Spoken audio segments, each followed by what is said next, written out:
Super hit लागे रे super hit लागे रे music by Risu super hit लागे रे हमरा देशवा के माल हम के सवा के माल हमरा में सवा के माल हसु बढ़ावा के माल हजी चंदना के माल उ चंदनावा के माल ई अजीतवा के माल ऊपर में सवा के माल होली में न चाल एको ठीक लागे रे बढ़े सवा के माल सुपर हिट लागे रे हल्के सरिया के माल बड़ा निक लागे रे आप सुन रहे हैं सिंगर चंदन कुशवाहा सुपर हिट लागे रे सुपर हिट लागे रे सुपर हिट लागे रे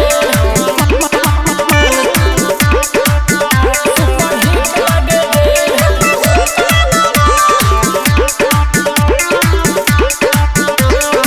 समृद्धि रिकॉर्डिंग स्टूडियो मुंबई। होली में रंग खेले सुपर बाड़ी उ सब का से ऊपर बाटी में रंग लाके चल रे मियाज सब बना के खूब आई रे मजा मजा मजा कोनो मिली न सजा सजा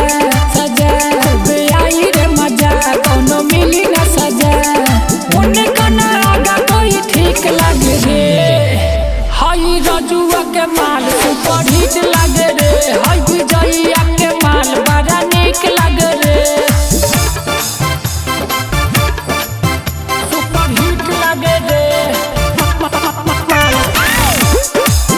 सुपर हिट लागे रे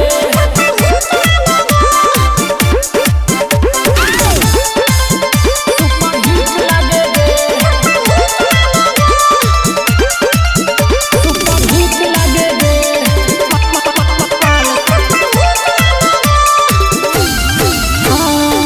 पिलर बउआ जी बउआ बोली न कवनो रे गौआ मोरी के काज उठावा चल सब भौजी के लगावा पुता बारी कमसीद फिगर लागला हसी हसी हसी पुता बारी कमसीद फिगर लागला हसी नए गल हवाए पर लिख लागे रे हाय दिल फावा के माल सुपर हिट लागे